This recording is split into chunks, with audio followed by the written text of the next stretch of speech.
Hello students. Israel Palestine conflicts की अगर हम बात करें तो आप लोग इस समय सुन ही रहे होंगे न्यूज़ चैनल में, न्यूज़पेपर्स में, सोशल मीडिया पर इसराइल पैलेस्टीन कन्फ्लिक्ट्स की बहुत सारी पिक्चर्स आ रही हैं, बहुत सारी न्यूज़ आ रही हैं। ठीक है गाइस, तो ये है क्या, इसके पीछे के कारण क्या हैं, इसका थोड़ा हिस्ट्री क्या है, इसका बैकग्राउंड क्या है, और यहाँ पे जो इसका जियोग्राफिकल एरिया है वो क्या है, और इसराइल का बर्न कैसे हुआ, इसमें कौन कौन सी कंट्रीज़ के अपने अपने इंटरेस्ट हैं। हम लोग आज इस पे थोड़ा सा फोकस करेंगे। ये आपका आईआर का टॉपिक रहने वाला है। इसमें भारत के इंटरेस्ट क्या है, क्योंकि भारत ने भी बोला है कि इसराइल और पैलेस्टीन का जो विवाद चल रहा है इस पर पूर्ण विराम लगना चाहिए। यूएन ने भी यही बोला है। यूएन सिक्योरिटी काउंसिल जो है उनका भी कहना यही है कि अब इस पे जो है पूर्ण विराम लगना चाहिए। जो कंटिन्यूअस कई दिन से हम लोग देख रहे हैं विवाद स्टार्ट हो रखा है इसराइल और पैलेस्टीन के बीच में। तो हमारे एग्ज़ाम के पॉइंट ऑफ व्यू से अगर बात करें तो ये खबर क्या है, अल अक्सा मस्जिद क्या है, इसराइल फ़लस्तीन संघर्ष क्या है, इस पे भारत का प्रभाव क्या पड़ेगा, इसका कंक्लूज़न क्या निकल कर आता है। तो इस तरह के कुछ पॉइंट्स हैं जिन पे हमें फोकस करना होगा, और ख़ास करके इसकी जियोग्राफिकल जो इसकी सिचुएशन है, इसकी जो ज्योग्राफी है उसको देखना होगा कि यहाँ पर ये किस ईस्ट में आ रहा है कि वेस्ट में आ रहा है, इसके आसपास के ओशन कौन से हैं, कौन कौन सी इसमें देश जो हैं वो इसमें इन्वॉल्व हैं, कैसे इजराइल का जन्म हुआ, कैसे पैलेस्टाइन मामला बना। तो इन सब के बारे में इस टॉपिक में हम थोड़ा सा कवर करने वाले हैं गाइज। अगर हम सबसे पहले अल अक्सा मस्जिद की बात करें तो ये जो मस्जिद है, ये देखिए यहाँ पे आपका ये है, इसको जो है ये इसका डोम है, डोम ऑफ द रॉक इसको कहा जाता है। अल अक्सा मॉस्को है ये वेस्ट बैंक है, इसराइल, जेरूसलम। जेरूसलम एक ऐसी जगह है जहाँ पे क्या माना जाता है, तीन धर्मों का क्या है, ये पवित्र स्थल है। ठीक है, यहाँ पे यहूदी हैं, क्रिश्चियंस हैं और मुस्लिम हैं। इनकी थोड़ी सी कहानी के बारे में अगर हम डिस्कस करें तो माना जाता है कि यरूशलम दिवस जो है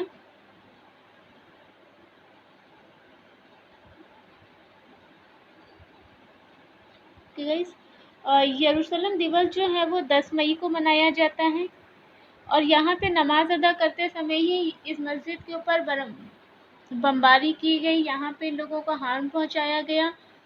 तो ये माना जा रहा है कि 10 मई जो ये क्यों मनाया जाता है, तो इसराइल के द्वारा मनाया जाता है। 10 मई यरूशलेम दिवस मनाया जाता है, किसके द्वारा मनाया जाता है, इसराइलियों के द्वारा मनाया जाता है।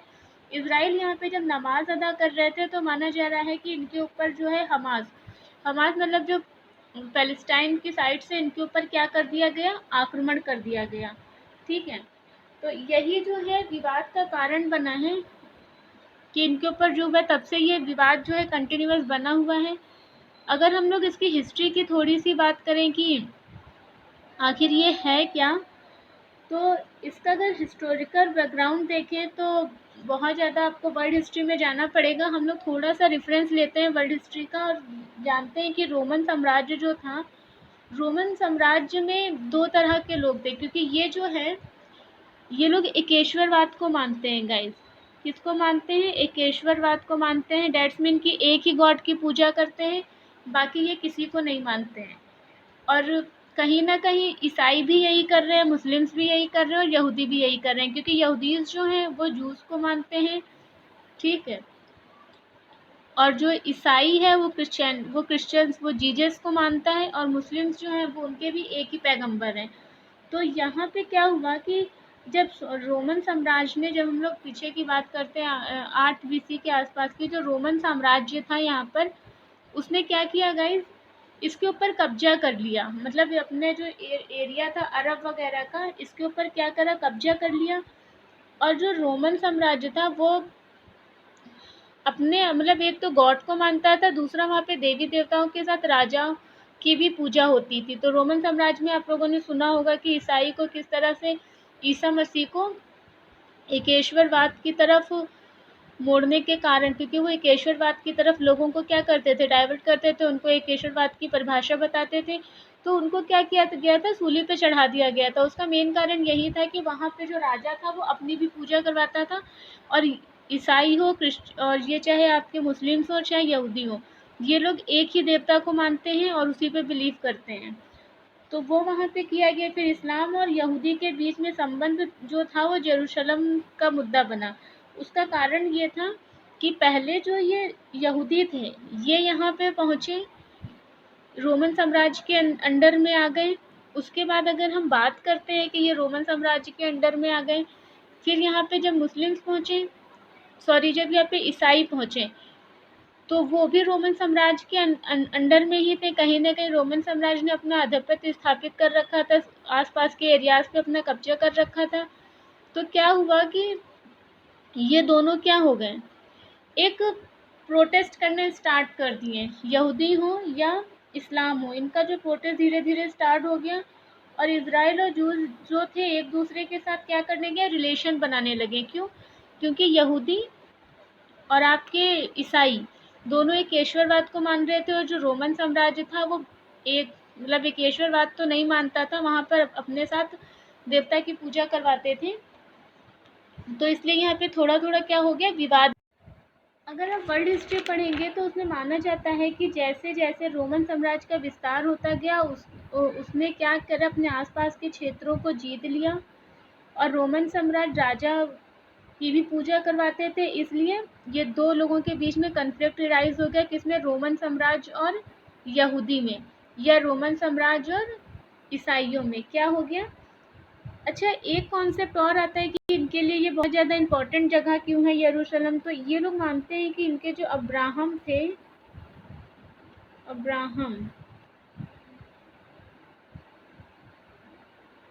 ये लोग अब्राहम की परंपरा को मानते हैं। और ये जो इनकी अब्राहम की परंपरा है वो क्या थी कि एकेश्वरवाद की तरफ ध्यान देना है। यहूदी, ईसाई पंथ और इस्लाम तीनों क्या करने लगे, एकेश्वरवाद को मानने लगे। 8वीं सदी में इसी क्षेत्र को इस्लाम ने जीत लिया। पहले यहाँ पर कौन है? यहूदी हैं, फिर यहाँ पर कौन है? ईसाई हैं, और फिर यहाँ पे कौन आ गए? इस्लाम आ गए। इस्लाम ने जब इस क्षेत्र को जीत लिया तो उसका विस्तार जो हो गया ना, वो पश्चिम एशिया की तरफ फैलने लगा। अगर आप पश्चिम एशिया की बात करेंगे, ये देखिए, अगर हम यहाँ पर इसको देखें वर्ल्ड मैप पर, तो ये देखिए, ये पश्चिम की तरफ, ये देखा ना आपने, यमन हो गया, ओमान हो गया, सऊदी हो गया, कतर हो गया, बहरीन हो गया, सब यहीं पर है आसपास। ये आपका मिस्र हो गया। तो ये सब क्या है, ये सब इधर क्या होने लगा, विस्तार होने लगा। किसका होने लगा विस्तार? इस्लाम का। इस्लाम भी इधर उधर फैलने लगे। उन्होंने क्या करा, पश्चिम एशिया के साथ साथ यरूशलेम, फिलिस्तीन क्षेत्र आदि को भी जीत लिया और यहीं पे बसने लगे। अब सोचिए, ये लोग इधर आए और यहाँ पे बसना स्टार्ट कर दिए। मतलब यहूदी, ईसाई और उसके बाद मुस्लिम क्या हो गया, ये पश्चिम की तरफ बढ़े और इधर वाले इनका क्या हो गया, आधिपत्य स्थापित हो गया। ये यहाँ पे बसना स्टार्ट कर दिए। अगर हम लोग इजराइल की लोकेशन देखेंगे तो ये मैप पे बहुत ही ज़्यादा छोटा दिखता है। यहाँ पे इजराइल जो है बाद में बनाया गया एक ज़मीन के टुकड़े को काट कर, और उसी में पैलेस्टाइन लोगों को बसाया गया। और धीरे धीरे ये विवाद का मुद्दा ब्रिटेन, क्योंकि ब्रिटेन क्या था, एक सत्ता में था। ब्रिटेन ने क्या किया था, ऑटोमन साम्राज्य को हराया था। ऑटोमन साम्राज्य में जो जब उसने हटाया तो वहाँ से यहूदियों को लाकर कहाँ बसाना स्टार्ट कर दिया, वहाँ से लाकर इसने इन क्षेत्रों में, वहाँ से इन लोगों को लाके बसाना स्टार्ट कर दिया। ठीक है, यहूदी का अपना जो है, इनका क्या हुआ, मुस्लिम्स के साथ एक अपना अलगाव बना रहा, क्योंकि यहूदी यहूदी थे, मुस्लिम मुस्लिम थे। एक टाइम था जब ये लोग आपस में मिलने की कोशिश करते थे, लेकिन जब क्षेत्र विस्तार की बात आई तो दोनों के बीच में क्या हो गया, कन्फ्लिक्ट अराइज हो गया। माउंट टेम्पल, यहाँ पे एक माउंट टेम्पल था, बाद में जहाँ पर इन्होंने क्या किया, एक मिनट गाइस,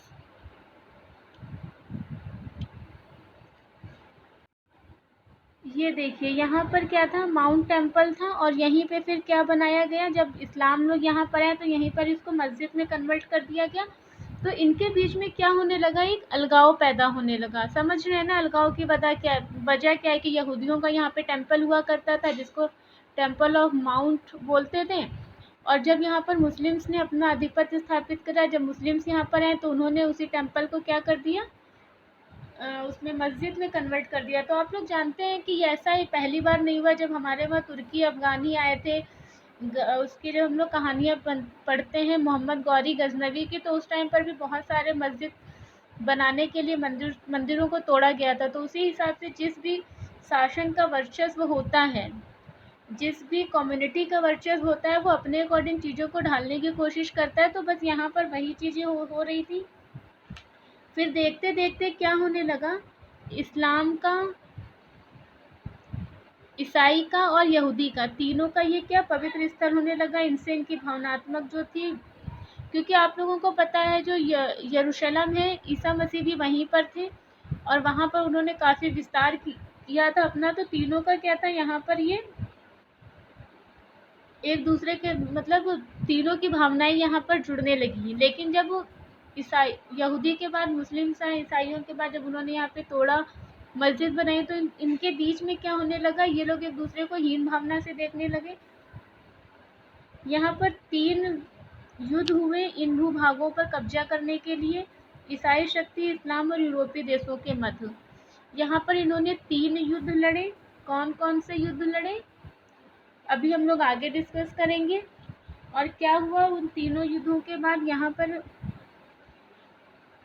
ये तीनों युद्ध किसके साथ हुए थे, इस्लाम शक्तियों, यूरोप शक्तियों और ईसाई शक्तियों के बीच में। और आपको पता है कि किस तरह से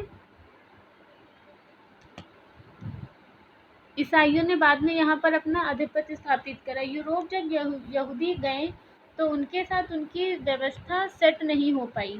ठीक है, क्या हुआ कि जब ये अब यूरोप से जब यहूदी, अब यूरोप तो आप लोगों को पता है, लोकेशन देख ही रहे हैं कि यूरोप कहाँ पर है। जब यूरोप से यहूदी गए तो वहाँ पे वो रह नहीं पाए अच्छे से।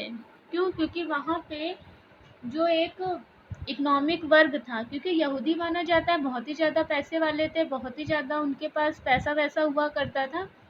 तो वो जब जाते थे तो वहाँ की इकोनॉमी को कवर करने लगते थे।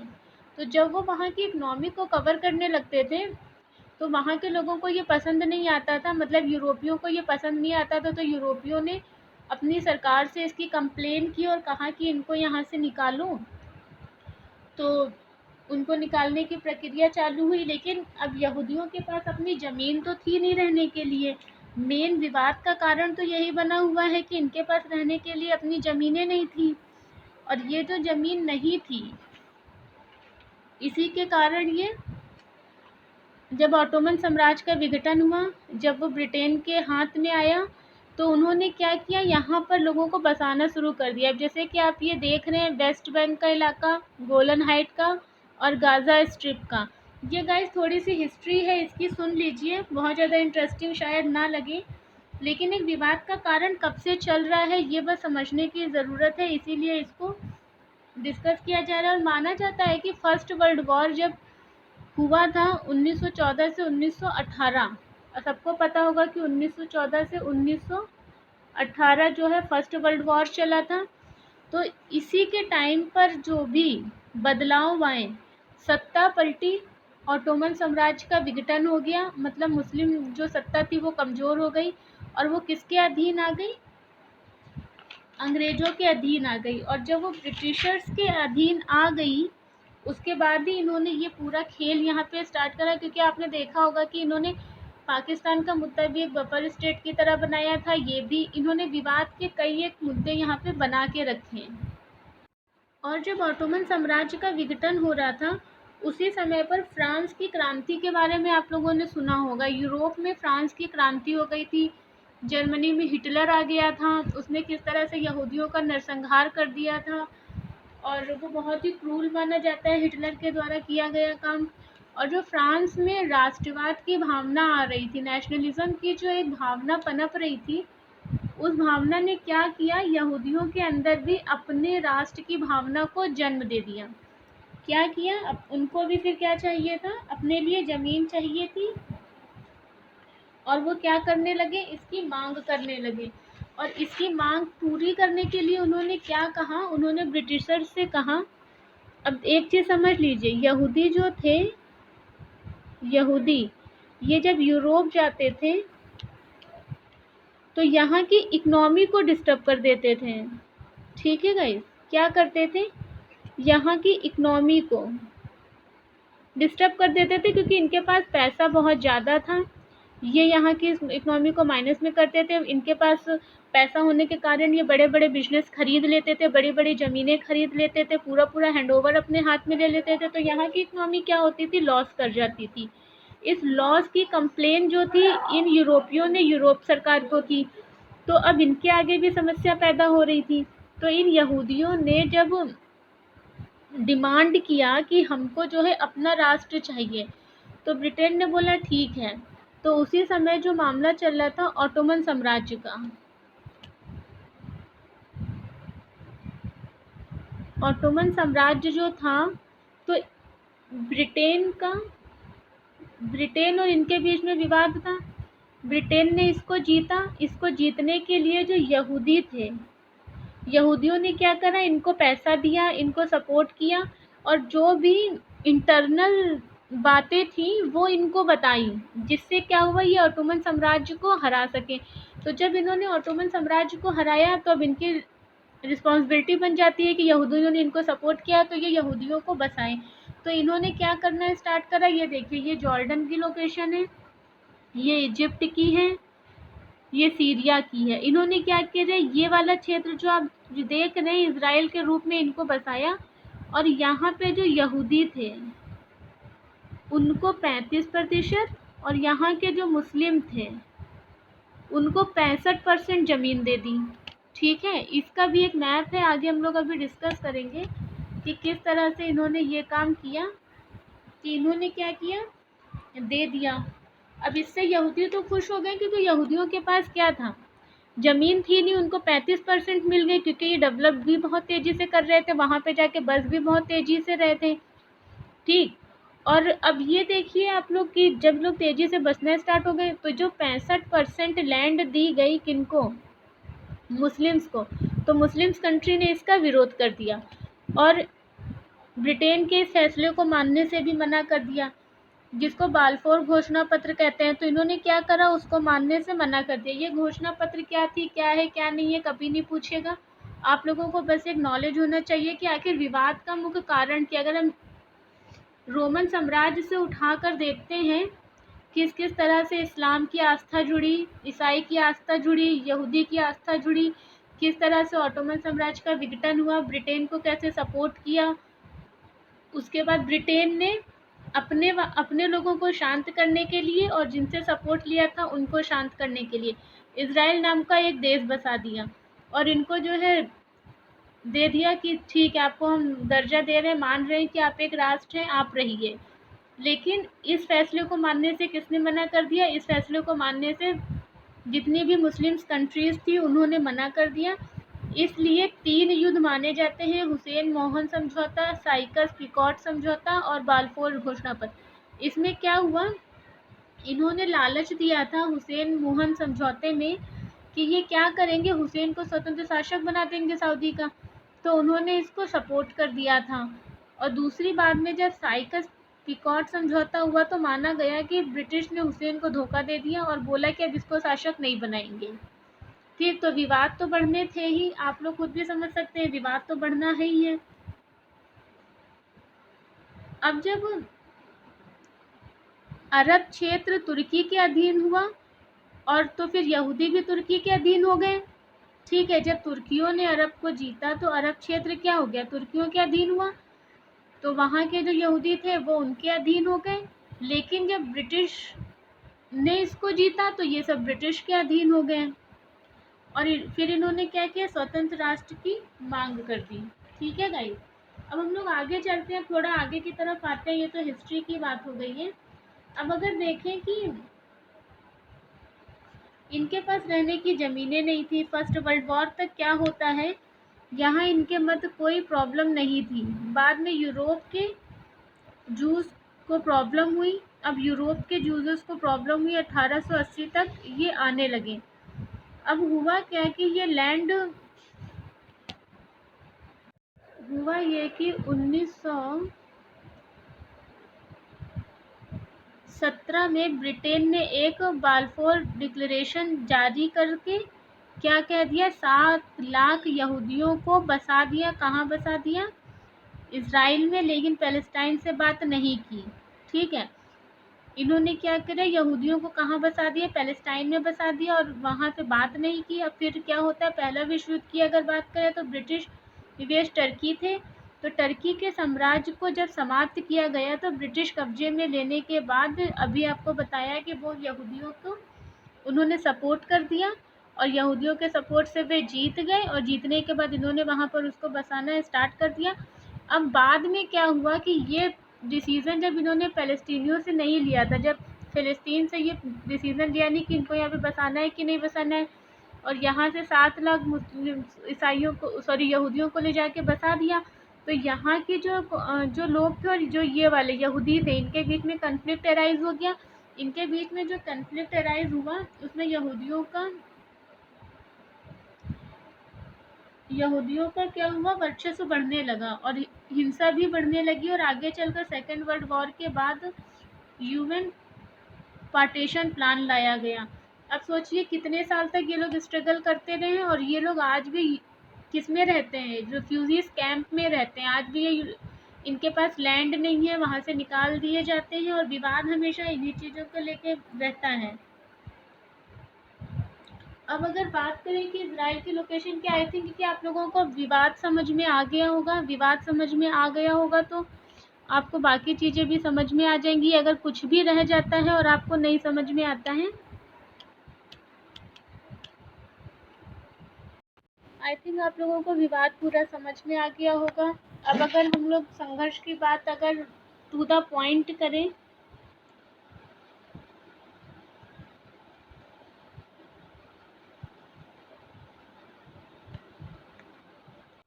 तो अगर अल-अक्सा मस्जिद की बात करते हैं तो हाल ही में इजराइल और फ़लस्तीन के बीच आपसी संघर्ष जो उभर कर सामने आए, उसकी वजह क्या थी कि अल-अक्सा मस्जिद का विवाद है। भारत ने इजराइल और फ़लस्तीन आतंकवादियों के बीच बढ़ते तनाव के मद्देनज़र यरूशलेम में हुई झड़पों और हिंसा पर गहरी चिंता व्यक्त की है। क्योंकि इसमें क्वेश्चन बनता है ना, आपका ये आईआर का क्वेश्चन निकल कर आता है कि अगर ये टेंशन हो रही है तो इसका इफेक्ट भारत के ऊपर क्या पड़ेगा। यरूशलेम स्थित, अब देखो अल-अक्सा मस्जिद कहाँ स्थित है, यरूशलेम में स्थित है। मस्जिद पर इजरायली पुलिस द्वारा वहाँ नमाजियों पर भीषण गोलीबारी की गई थी, जिससे 300 से ज़्यादा लोग हताहत हुए थे। क्या हुए थे? 300 से ज़्यादा लोग प्रभावित हुए थे, जिसके कारण ये विवाद देखने को मिल रहा है। आप लोगों से पहले ही डिस्कस करा है कि 10 मई को इजरायली पुलिस ने अल-अक्सा मस्जिद में नमाज पढ़ने वालों पर हमला कर दिया। 10 मई जो है यहूदियों द्वारा यरूशलेम दिवस मनाया जाता है। क्या मनाया जाता है गाइस? 10 मई क्या मनाया जाएगा? यरूशलेम दिवस किसके द्वारा? यहूदियों द्वारा मनाया जाता है।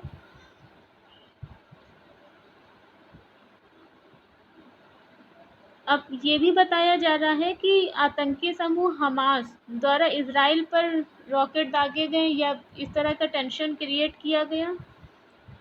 ठीक है, अब हम लोग आगे चलते हैं और देखते हैं। तो गाइस आप लोगों को पूरा मैटर समझ में आ रहा होगा क्या है, क्योंकि जो विवाद स्टार्ट हुआ कि नेशनल होम जो देने की बात की गई थी इजराइलों को 1917 में, किसके द्वारा की गई थी? ब्रिटिशर्स के द्वारा की गई थी। इसको सपोर्ट ब्रिटेन ने किया था, क्योंकि ब्रिटेन को समर्थन इन्होंने किसके फेवर के लिए दिया था? ऑटोमन साम्राज्य के विघटन के लिए। ठीक है, और ये बात अरब कंट्रियों को बिल्कुल पसंद नहीं आई थी, जिसके कारण कई बार युद्ध हुए। अब हम लोग अगर इजराइल की लोकेशन की बात करते हैं तो Israel officially known as the state of Israel is the country is Western Asia. तो ये कहाँ का है? वेस्टर्न एशिया में स्थित है, located on the south eastern और मेडिटेरेनियन नॉर्थ ईस्ट। और अब देखिए यहाँ पे ये आपका मेडिटेरेनियन है, ये भूमध्य सागर है। ठीक है, और यहाँ पे ये आपका क्या है? लाल सागर है। तो इनके बीच में क्या है? North east. नॉर्थ ईस्ट किसकी बात कर रहा है? ये रेड सी की बात कर रहा है। ये इसकी लोकेशन है। आगे चलते हैं, लोकेशन बहुत इंपॉर्टेंट है, याद रखिएगा। इसकी बाउंड्रीज की अगर बात करें तो it has land boundaries with Lebanon to the north to the northeast Jordan, east the Palestine territory of the West Bank and the Gaza Strip to the east and west respectively, and Egypt to the southwest.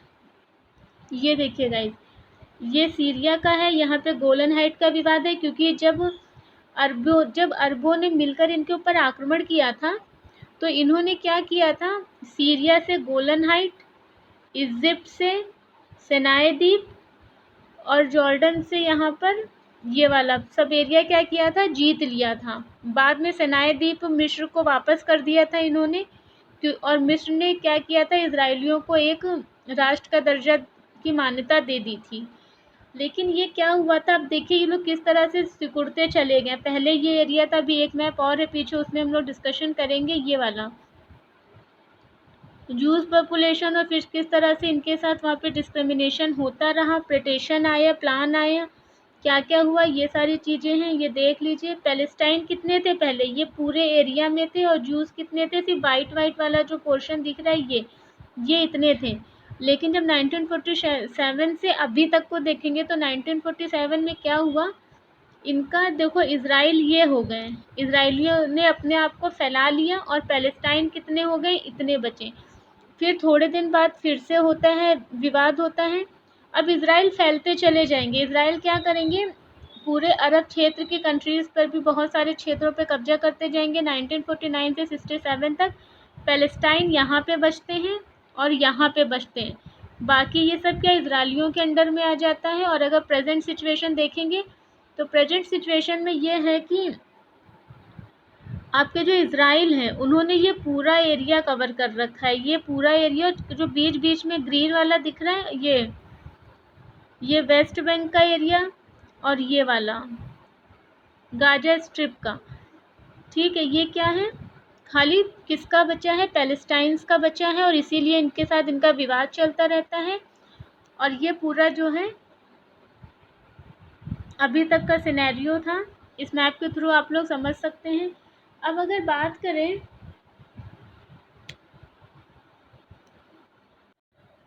Israel की, ये देखिए ये Syria है, ये Jordan है आपका, ये location बहुत अच्छी है, सबको याद रखिएगा। ये इजिप्ट का एरिया है, ये सीरिया का है, ये जॉर्डन का है, ये सऊदी अरब है, ये भूमध्य सागर है, ये गोलन हाइट का एरिया है, क्वेश्चन पूछा हुआ है आईएएस में इसके ऊपर, गाजा स्ट्रिप पे क्वेश्चन पूछा हुआ है। ये वेस्ट बैंक है, ठीक है गाइस। ये लोकेशन याद करिएगा, आप लोग अच्छे से याद कर लीजिएगा, हिंदी इंग्लिश का इशू मत करिएगा, क्योंकि सब कुछ हिंदी में अच्छे से डिस्कस किया हुआ है। वहीं पे अगर हम लोग बात करते हैं आपकी इजराइल और पैलेस्टीन की, अब थोड़ा सा इसको इनके बीच में जो ट्रीटी हुई थी उनको देख लिया जाए।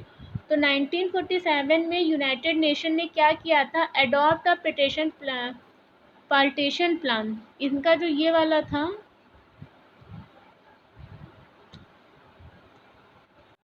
ये देखिए गाइस 1947 में क्या हुआ कि ये 1947 का मैप देखिए, तो 1947 अब आपको आई थिंक समझ में आ गया होगा कि ये बना कैसे, विवाद क्या है, क्योंकि वहाँ पे क्या इजराइल अपना वर्चस्व स्थापित करते जा रहे हैं, और पैलेस्टाइन की जो जगह है, उनकी जो मांग थी यहूदियों की कि हमें अपना नेशन चाहिए, वो अभी तक उनकी डिमांड फुलफिल नहीं हुई है। ये लोग इधर उधर जाते हैं, अदर कंट्रीज़ वाले इनको क्या एक्सेप्ट नहीं करते हैं, और ये अभी तक रेफ्यूजीज कैंप में रह रहे हैं, और विवाद के सारे कारण यहीं पे बना हुआ है।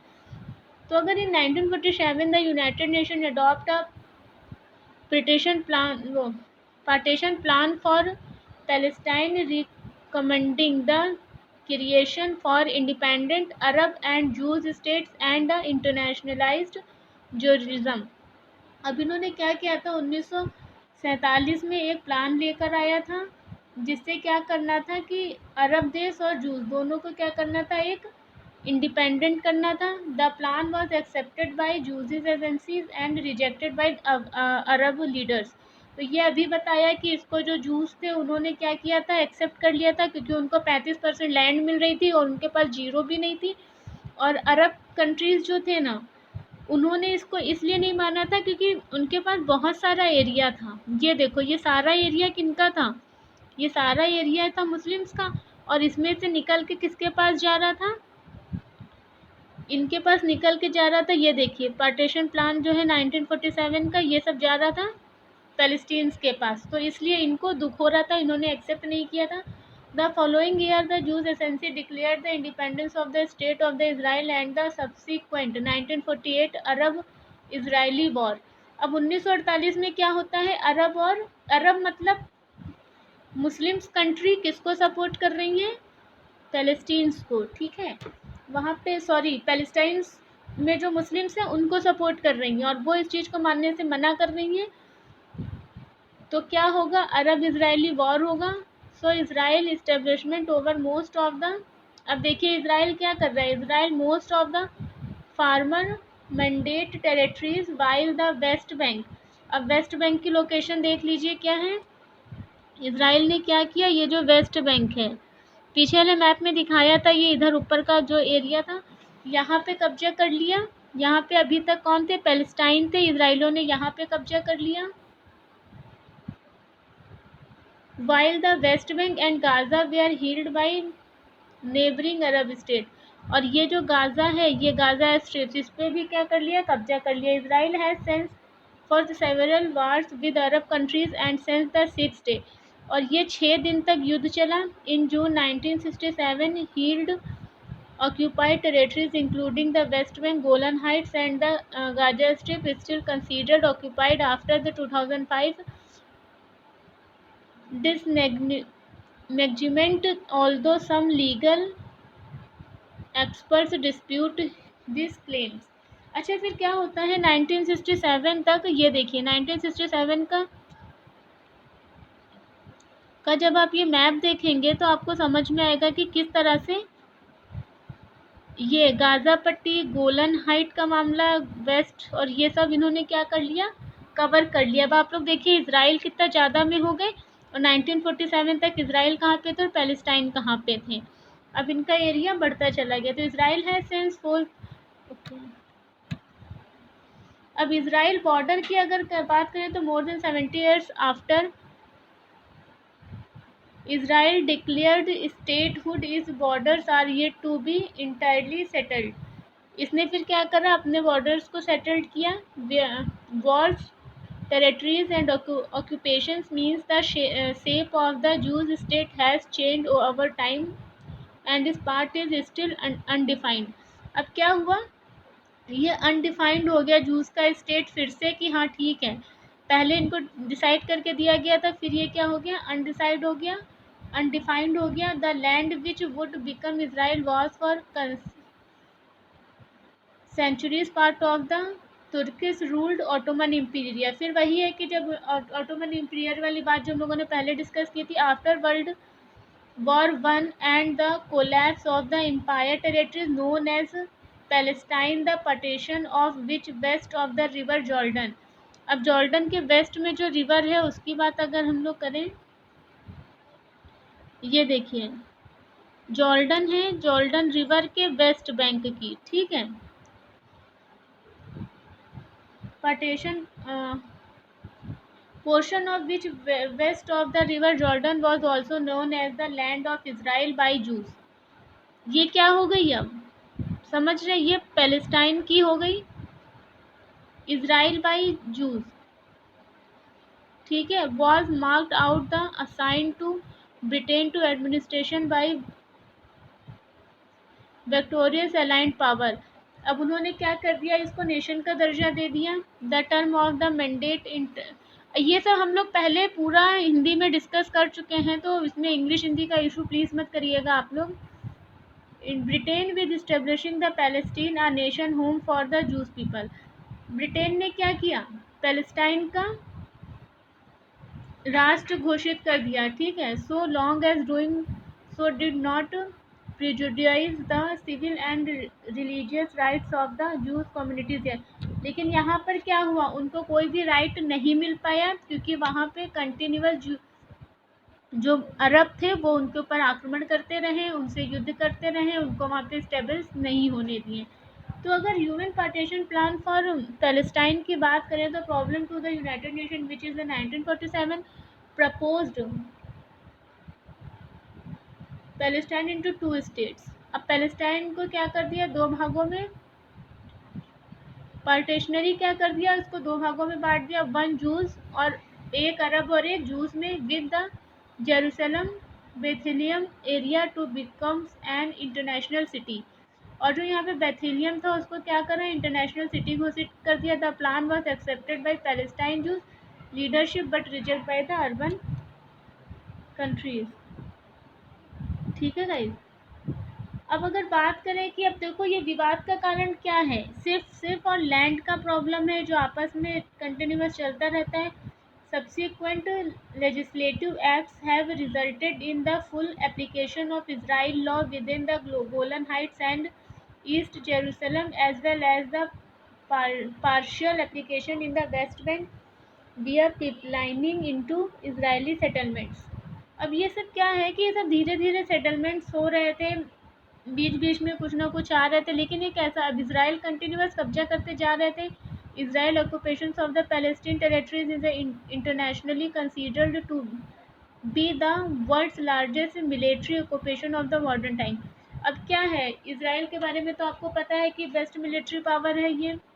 यहाँ पे लड़कियों को भी आर्मी में भेजा जाता है, उनको बचपन से यहाँ पे लड़का हो चाहे लड़की हो सबको जो क्या किया जाता है, मिलिट्री की ट्रेनिंग दी जाती है। Efforts to resolve the Israeli Palestine conflicts have not resulted in the final peace agreement. ये कभी भी अपनी फाइनल पीस की तरफ नहीं हुआ। While Israeli has signed peace territory, और इसराइल ने जो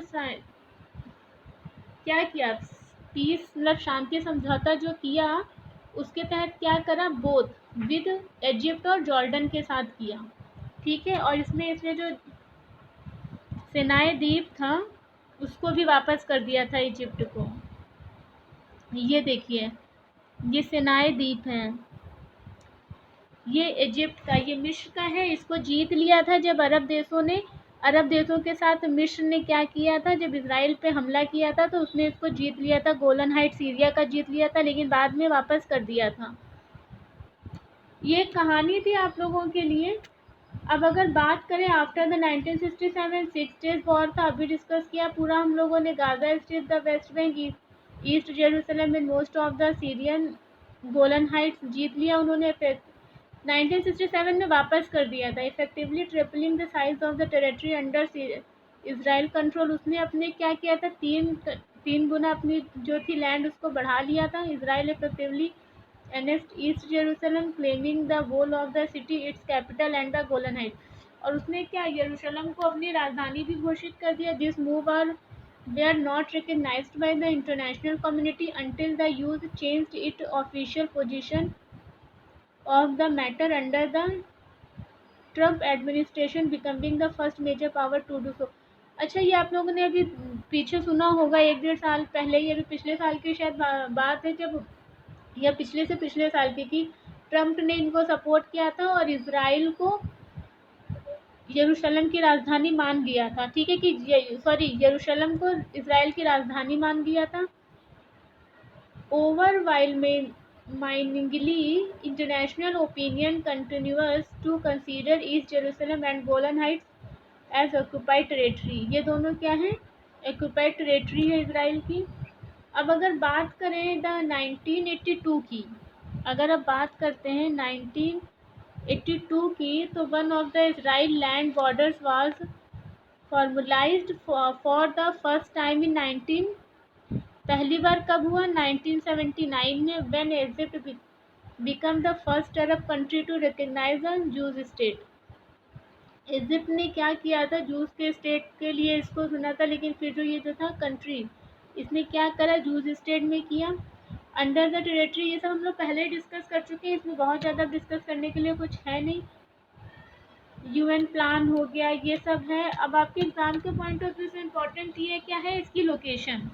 ठीक है गाइस, बाकी कुछ इसमें आपके लिए इम्पोर्टेंट नहीं है। कहानी इसलिए पूरी बता दी कि अब अगर आप लोग इस न्यूज़ को देखें तो अंडरस्टैंड कर पाए कि हाँ ऐसा कुछ है, कि इसके पीछे ये कहानी होगी। कहानी डिस्कस करने का सिर्फ इतना ही मतलब था। ठीक है गाइस, आप लोग इसको एक बार अच्छे से पढ़ लीजिएगा, मैपिंग अच्छे से कर लीजिएगा, इसलिए सारी जो कहानी थी मैप को लेकर ही आई, क्योंकि मैप ज़्यादा इम्पोर्टेंट है। एक बार फिर से देख लीजिए, ये जॉर्डन है, ये सीरिया है, ये इजिप्ट है, इधर सऊदी है, ये इज़राइल की लोकेशन, ये देखिए लेबनान है, और ये इज़राइल की लोकेशन है, ये इज़राइल है, ठीक।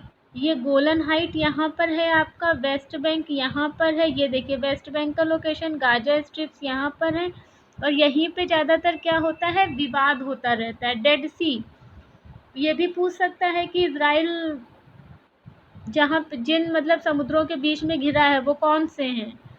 एक तो आपका ये भूमध्य सागर है, ये आपका डेड सी है, एक आपका ये रेड सी है, ठीक है। ज्योग्राफी के क्वेश्चंस में इस तरह के क्वेश्चंस पूछ लिए जाते हैं। तो गाइज याद रखिएगा, स्ट्रिप्स, अगर गाजा स्ट्रिप्स की बात करें तो इज़राइल के पश्चिमी तट पर स्थित है।